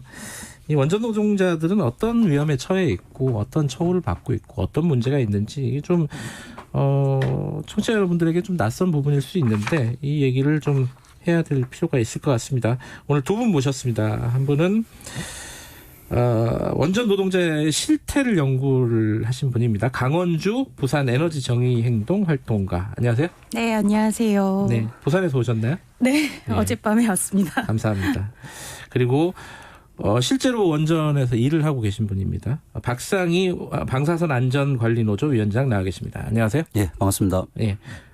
어디 발전소에서 일을 하고 계십니까? 고리 원전에서 일하고 있습니다. 고리면 이제 부산에서 가까운 곳이고. 예. 그러면 이번에 연구하실 때 강원주 활동가께서 같이 진행을 하신 건가요? 네, 고리 가서 이제 인터뷰를 했죠, 부산에서. 바로 옆이잖아요, 부산. 네, 맞아요. 제가 부산 거주해서. 네. 두 분은 잘 아실 거고 그러면 그죠? 네. 예. 에너지 정의 행동 여기는 어떤 데인지 간단하게 얘기를 하고 시작을 해야겠죠? 부산에서 탈핵 운동하고 있는 단체고요. 탈핵 운동? 네네. 그래요. 박 위원장께서는 언제부터 고리 원전에서 일을 하신 게 98년 6월에 입사했습니다. 그럼 20년이 좀 넘었네요, 그죠? 넘었습니다. 지금도 현업을 하고 계신 거고요? 예, 하고 있습니다. 그래요. 어떤 일을 하고 계세요? 우리 쉽게 얘기하면은 원전 내에 방사선 안전 관리에 관한 현장 아이템 현장에서 조치해야 될 부분들은 저희들이 다 종합적으로 하는데 간단하게 말씀드리면 방사선 관리 구역 내 출입하고 작업 관리 같은 거 하고 그다음에 방사능 측정 그다음에 방사성 폐기물 처리 그다음에 종사자 선량 판독 계획 예방 정비 시 방사선 안전 관리 방사선 관리 구역 내 제염 및 세탁 요 정도 업무로 추려보면 되겠습니다. 이거 뭐 좀 복잡한 얘기인데 좀 차차 좀 하도록 하고요. 예. 그런데 지금 이제 노회찬 재단 6411 프로젝트에서 청소노동자들은 이제 대중적으로 많이 알려진 부분들이에요. 처우라든가 이런 문제들. 그리고 우리가 항상 옆에서 보거든요. 청소노동자들은 그렇죠. 뭐 KBS 사무실에도 있고 뭐 제가 일하는 사무실에도 계시고. 근데 원전 노동자 얘기는 왜 해야 되는 겁니까? 이거 뭐 그 얘기부터 좀 해야 될 것 같은데. 아무래도 우리 주변에서 볼 수는 없죠. 원자력 발전소가 대부분 이제 그 바닷가를 끼고 있기 때문에 원전에서 일하시는 분들 볼 기회가 없기도 하죠. 그리고 후쿠시마 사고 이후에 언론 보도도 몇 번 됐어요. 그 후쿠시마에 뭐 제염이나 수습 작업 들어간 노동자들이 굉장히 건강에 위험이 있고 피폭되어 있고 그리고 아주 열악한 환경에서 노동하고 있고 이런 것들이 이제 한국에도 보도가 되면서 자연스럽게 그냥 우리 한국에는 그러면 원자력 발전소 노동자들이 어떤 환경에서 일을 하고 있는가, 뭐 이들은 건강에 위험이 없는가, 뭐 이런 것들에 대한 우려가 좀 됐고. 그러니까 2018년도에 김영균 노동자 돌아가시고 나서 발전소에서 일하는 노동자들이 굉장히 열악하다 이런 이야기는 굉장히 많이 됐지만 사실 그 가운데서도 이제 눈에 보이는 위험에 대해서만 이야기를 계속 해왔거든요. 근데 원자력 발전소 노동자들이 현장에서 어떤 노동을 하고 있는지 우리는 전기만 꽂으면 그냥 전기 들어오니까 그렇죠. 잘 모르지만 그들의 노동에 대해서 좀 관심 갖는 게 당연했다. 뭐 그런 의미에서 연구를 좀 시작하게 됐습니다. 말씀하시니까 생각이 나는데 이제 고 김영균 씨 같은 경우에는 막 석탄이 막 컨베이어 벨트 위에 돌아가고 먼지 날리고 그 화면 보면 정말 끔찍하잖아요. 그렇죠. 그리고 결국은 사망한 것도 이 컨베이어 벨트에 끼어서 이제 사망을 하게 된 거고 원전에는 어떤 위험이 있는 겁니까?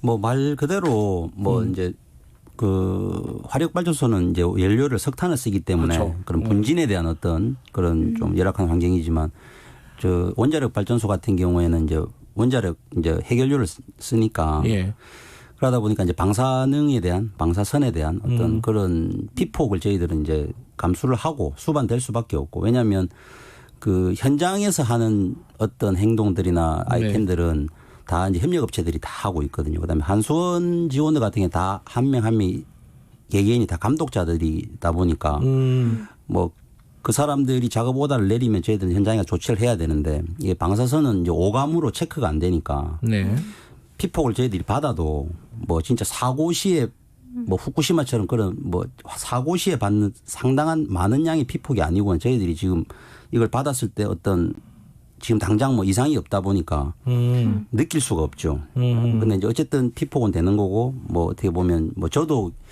개인적으로 20년 정도 일을 하면서 상당히 많은 피폭 일반인들보다 많은 피폭을 받고 하는데 이제 그거에 대한 그 어떻게 보면은 이 정도 피폭을 받았을 때 몸에 어떤 이상이 발생된다는 아직 연구 결과가 없다 보니까 이 어떤 나중에 추후에 어떻게 내 몸에 작용할지는 알 수가 없죠. 잠깐만 이게 이제 피폭이라는 게 이제 방사능을 쏘인다 쉽게 말하면 뭐 그런 거잖아요. 근데 일할 때 막 이렇게 뭐 실제로 보지는 못했지만 영화 같은 거 보면은 이렇게 막 이렇게 쓰고 하잖아요. 우주복 같은 거 막 있고 그러면 괜찮은 거 아니에요?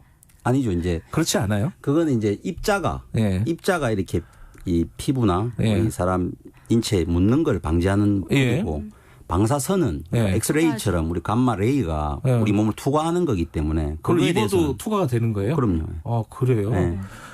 아니 저 이해가 안 되는 게 이 원자력 발전이 핵 발전이 시작된 거는 꽤 오래전이잖아요. 2차 세계대전 이후잖아요. 그렇죠. 한국에서도 40년이 넘었죠, 지금. 근데 왜 그런 어떤 연구 결과가 없는 거예요? 어느 정도 피폭이 되면 어느 정도 건강 이상이 없다. 이상이 생긴다. 이걸 왜 없는 거죠? 왜냐하면 아무래도 정부에서는 그 방사선 피폭 기준치가 있어요. 그리고 노동자들하고 일반인하고 조금 차이가 있고. 근데 지금까지는 그 기준치가 관리 기준치이거든요. 이 정도만 안 넘으면 괜찮아. 그러니까 건강에 영향이 있다라는 것을 증명하기보다는 그냥 관리하기 위해서 만들어 놓은 기준치일 뿐인 거고. 그 방사선에 대한 영향이 이제 뭐 하청이나 비정규 노동자들한테 더 심각하다. 이런 게 몇 번 국회에서 지적이 되다 보니까 원자력안전위원회에서 작년에 그 연구 이제 시작했어요. 역학조사를. 근데 이 역학조사에 과연 하청 비정규 노동자들도 전부 전수조사를 하는 거냐. 뭐 이런 질문에 지금 대답을 못하고 있는 거죠. 이제 시작이니까 좀 기다려달라? 그러면요. 이제 비정규직 얘기는 조금 이따가 하고 네. 그거 궁금한 거 하나만 더 여쭤보면은 실제로 그러면은 이 핵발전소나 이런 데서 일하시는 분들 중에 피폭이나 이런 것 때문에 건강상의 문제가 생기신 분들이 많이 계신가요? 지금 저희는 이제 월성만 중수로고 저희들 고리 그다음에 영광 울진 이쪽은 이제 경수로거든요. 중수로는 이제 삼중수소가 있다 보니까 그거에 대한 저도 텔레비로 봤을 때 이렇게 그 지역 주민들이나 이런 분들은 삼중수소 관련해서 뭐 갑상선암 뭐 이런 걸 봤는데 경수로는 삼중수소를 안 쓰기 때문에 그 지금 피폭 아까 잠깐 말씀드렸던 감마레이에 대한 우리 그 방사선에 대한 피폭만으로 해서 뭐 어떤 암에 걸렸다 뭐 이렇게 입증하기가 힘들어요. 그러니까 이제 암이라는 거는 뭐 음식이나 뭐 술, 담배나 스트레스나 이런 거와도 연관되기 때문에 그래서 이게 뭐 방사선을 맞아서 이 병이 딱 생겼다 하기가 참 애매한 부분입니다. 그런 부분에 대해서. 그러니까 입증이 아직 좀 쉽지는 그렇죠. 않다. 쉽지는 않지만은 몇 건이 있습니다. 그래요? 네, 산재 처리가 된 건수가 있고요. 아, 산재 처리도 실제로 진행이 됐고요. 네네네. 지금 어쨌든 방사선 때문에 암이 발생했다. 그 암의 종류에 대해서도 이제 각 나라마다 또 달라요. 그런데 한국에서도 그 뭐 암의 종류가 조금 늘어나고 있는 중이고 그 최근에 산재 인정을 받은 건수가 월성이긴 한데 이분은 경상시에 일하신 분이 아니고 아주 예전에 계획예방정비라고 해서 잠깐 동안 점검할 때 들어가서 일하셨던 분인데 그분이 이제 암 발병으로 인해서 거의 10년 넘어서 이제 산재 인정을 받게 되셨어요. 최근에. 그래요? 아니 사망자도 한 7명 있다고 들었는데 이건 어떤 방식, 어떤 과정에서 사망을 하신 건지 혹시? 그거는 일단은 뭐 방사선 때문은 아니고요. 그러니까 현장에서 아니고? 어쨌든 노동하다 보면 이제 뭐 추락을 비롯한 여러 가지 이제 사건 사고가 있는데 그로 인해서 이제 사망한 노동자들이 많고 그 노동자들을 뭐 일반적으로는 뭐 다른 현장도 위험하지 않냐 그 정도의 사고는 나지 않냐 뭐 이런 분들도 계시지만 어쨌든 이분들이 다 거의 비정규 노동자들이 다 사망 사고에 주된 이제 층이었다는 거죠. 그러니까 일반적인 다른 제조업이나 이런 사업장에서 가지고 있는 위험에다가 피폭 위험이 플러스되어 있는 형태다. 그렇죠. 쉽게 말하면 그렇게만 볼 수 있을 것 같은데. 근데 이제 자 위험한 건 알겠고 그 부분에 대한 여러 가지 연구나 이런 것들은 아직은 축적이 좀 안 돼 있다. 여기까지는 알겠는데 그 위험이 특정 계층, 특정 직종에게 몰려 있다는 게 문제 아니겠습니까? 근데 아까 잠깐 언급을 하셨어요. 한수원 직원들, 정규직 직원들은 감독 역할을 해서 이 위험에서 좀 떨어져 있다. 이렇게 말씀하셨는데 그건 구조가 어떻게 돼 있길래 그런 거죠? 아마 뭐 비단 한수원뿐만 아니고 뭐 다른 공기업도 다 마찬가지일 겁니다. 아마 뭐 IMF도 다 외주화시키다 보니까 그 공사의 공기업의 직원들 같은 경우에는 실제로 뭐 현장에서 그 사람들이 직접 작업을 하거나 이렇게 하진 않고 뭐 저희들도 원전으로 예를 들면 저희들 방사선 안전관리 뭐 계측 그다음에 정비 쪽은 KPS에서 하고 있고 뭐 계측은 또 다른 또 용역업체가 하고 있고 이런 업체들이 하고 있기 때문에 실제로 현장에서 업무를 저희들이 하고 뭐 뭘 고친다든지 또는 저희들 같은 경우 방사능 측정을 한다든지 이런 업무 저희들이 하기 때문에 뭐 방금 말씀하셨듯이 산업안전에 대한 거는 당연히 다른 사업장에 똑같이 존재를 하는 거고 그렇게 함으로써 거기에 원자로 안이나 그 방사선 관리구에 추입을 하니까 당연히 피폭을 저희들이 많이 받을 수밖에 없죠. 그런 거죠. 그러니까 그렇게 실제로 방호복이라 그러나요? 그런 장비를 착용하고 원자력 발전소 내부로 들어가는 사람들 그게 제일 위험할 거 아니에요. 그렇죠. 상식적으로 생각해 보면은 그 사람들은 다 외주 노동자들이란 말이죠. 그렇죠. KPS만 저는 이제 한전 자회사다 보니까 저는 준공기업이니까 KPS 빼고는 나머지는 다 이제 용역업체라고 보시면 됩니다. KPS는 뭘 계측을 하는 곳이라 그랬나요? 아니 KPS는 정비죠. 정비를 하는 거기는 이제 한전의 자회사로 돼 있고 한전 KPS니까. 지금 말씀하신 이제 방사선 관리 업체 같은 경우는 다 그냥 외주 업체다. 뭐 자회사도 아니고. 원래 그랬어요? 아니면 그렇게 된 거예요? 원래 제가 알기로는 이게 일부 또 한손 직원들이 정직원들이 했던 업무도 이제 IMF 뭐 이쯤에서 점점 이제 현장에서 힘쓰고 좀 힘들고 조금 이렇게 한 업무들은 전부 다 이제 범위가 다 우리 용역업체로 넘어오다 보니까 일부 한손 직원들이 수행했던 업무도 지금은 다 외주화되어 있는 상황이니까 현장에서 하는 업무는 거의 다 외주화되어 있다고 보시면 됩니다. 강원주 활동가님 지금 말씀하신 부분은 상식적으로는 다 이해가 돼요. 뭐냐면은 외주 직원들 노동자들이 이제 위험한 업무들, 특히 이제 발전소 내부에 들어가거나 이런 업무들을 도맡아서 하고 있다. 여기까지는 알겠는데, 그렇다면은 실제로 조사를 해보시면은 어느 정도로 더 위험한지 그런 게 좀 계량화되거나 이런 게 있나요? 피폭량이라든가 이런 부분들. 피폭량은 기본적으로 훨씬 많고요. 예. 10배 이상 됩니다. 그러니까 연평균으로 이게 국감 때마다 지적되는 사항인데요. 네. 연평균으로 이제 외주 하청업체 직원들이 이제 원청사 직원보다 10배 이상 피폭량이 많다라는 것은 나오고요. 그럼 이제 저희는 평균량 말고 여기 최대 피폭지에 대한 걸 이제 좀 요구를 하면 네. 이제 한손에서 그건 안 주죠. 아, 그건 알려주지가 않았어요, 아예? 그러니까 의원실에는 덜어 이렇게 몇 번 준 적도 있는 것 같은데 저희가 뭐 정보공개 청구하거나 이럴 경우에는 뭐 영업상 비밀이기도 하고 개인정보다 뭐 이러면서 주지를 않아요. 어쨌든 평균적으로만 따져도 10배 이상이다, 피폭량이. 네, 그렇죠. 네. 근데 그게 감이 잘 안 와요. 10배 이상의 피폭량이라는 건 어떤 의미일까? 기본적으로 아까 말씀드렸지만 이제 기준치라는 게 있어요. 연간 뭐 최대 맞을 수 있는, 맞는다는 표현 좀 그렇긴 한데 뭐 5년간 100mS인데 네. 그러면 이제 그 기준치만 안 넘으면 된다는 거예요. 그러면 이분들이 막 일을 하시다가 이제 과피폭 될 것 같으면 이제 현장 업무가 아니라 뭐 일반 운영 업무라든지 이런 데로 또 빠지시기도 하거든요. 예. 근데 말씀하셨던 것처럼 위원장님 말씀대로 현장에서 그 액션 플랜이라고 표현을 하시던데 예. 뭐 측정하고 뭐 이런 업무들 다 외주 업체 노동자들이 하니까, 근데 일반 시민들은 그걸 잘 모르잖아요. 그냥 엄청난 최첨단 설비에서 뭐 일하고 계시는 줄 알고 방사능이나 이런 것들 다 잘 관리되고 있다라고. 단추 하나 누르면 자동으로 다 되는 줄 알아요. 그렇죠. 우리가 그런 예. 예전에 뭐 아톰 시대 뭐 이런 거 보다가, 그러니까 그런 것들 때문에 방사선이라는 것이 이제 뭐 피부에 느껴지지도 않고 뭐 냄새도 안 나고 막 이러니까 그 현장에서 얼마만큼 지금 갑작스럽게 많이 피폭되는지 이런 거는 그냥 관리에 의해서만 지금까지 이제 조치 취해져 온 거라는 거죠. 근데 이제 상식적으로 생각을 해보면은 아직까지 명확하게 과학적으로 어느 정도를 맞아야지 어떤 질병이 생긴다 이런 것들이 명확하게 밝혀지지 않았으면은 뭔가 건강 진단이라든가 뭐 이런 부분 추적 관찰이라든가 이게 회사에서 그런 것들을 책임지고 좀 면밀하게 해야 될 것 같은데 그런 부분들은 잘 되고 있습니까?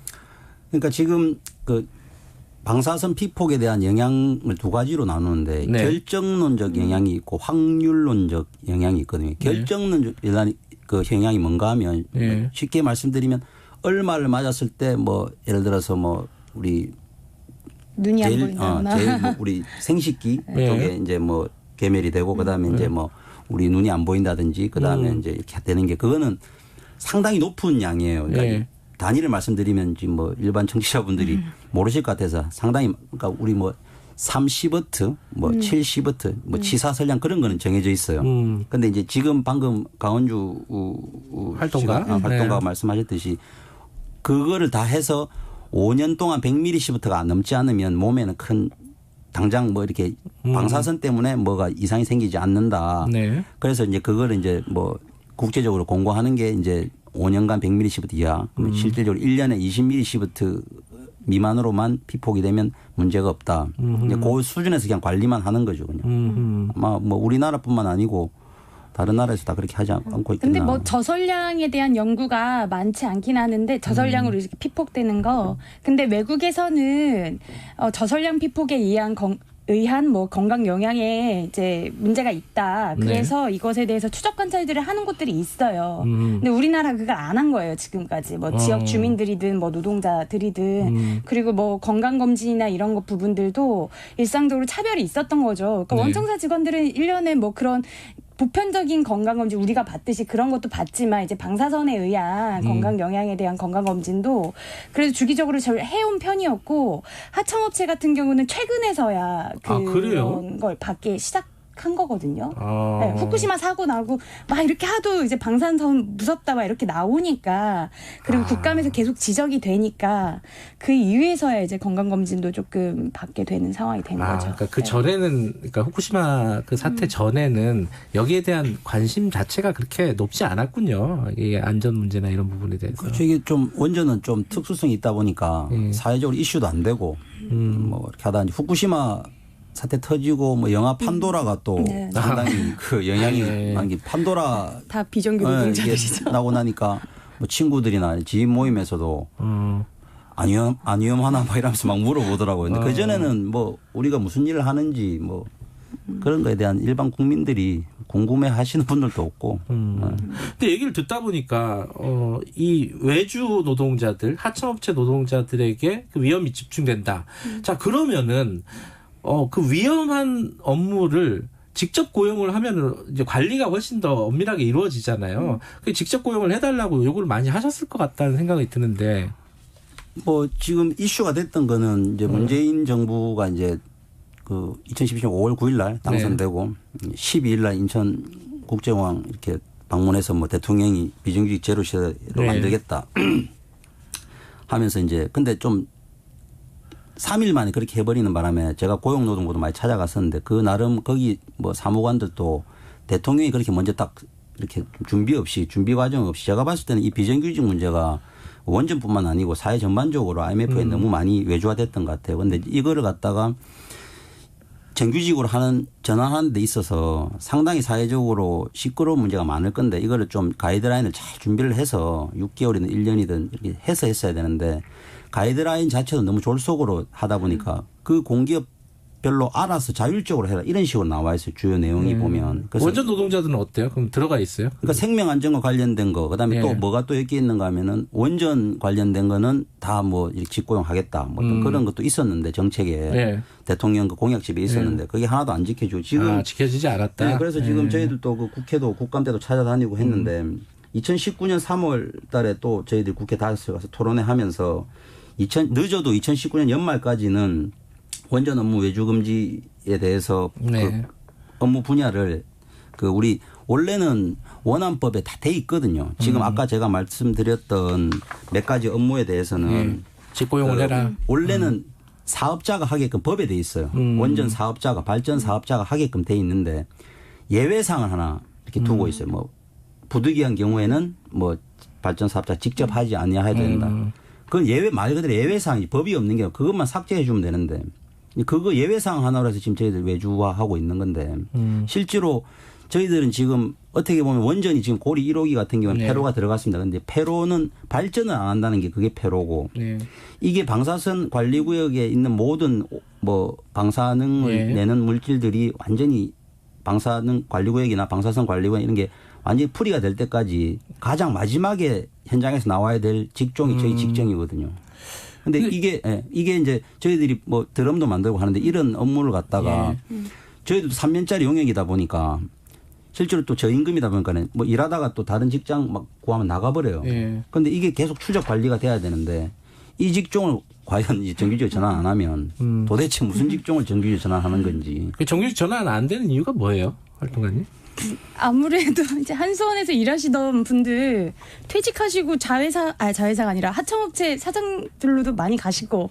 네, 그러니까 이제 이후에 퇴직 이후에 이제 일자리이기 때문에 특히나 이제 단순 노무나 뭐 한정 KPS 하청 같은 경우는 지금 자회사 전환까지도 받고 있는데 이제 방사선 쪽은 안 받겠다는 거죠.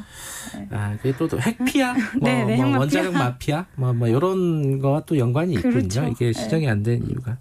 알겠습니다. 이게 좀 낯선 얘기라서 청취자분들에게 이해를 좀 이렇게 많이 시키려고 노력을 하다 보니까 시간이 여기까지 길어졌네요. 자, 오늘 여기까지 드릴게요. 고맙습니다. 네, 고맙습니다. 고맙습니다. 6411 프로젝트 연구하신 강원주 활동가 그리고 박상희 방사능 안전관리노조 위원장이었습니다. 지금 시각은 8시 51분입니다. 김경래 최강시사는 짧은 문자 50원, 긴 문자 100원인 문자번호 샵 9730 무료인 어플 콩으로 참여하실 수 있습니다. 유튜브 라이브로도 함께합니다.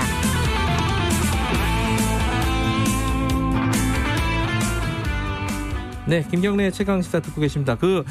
경남 하동군의 화개장터 완전히 침수됐다. 이 뉴스 보셨을 건데요.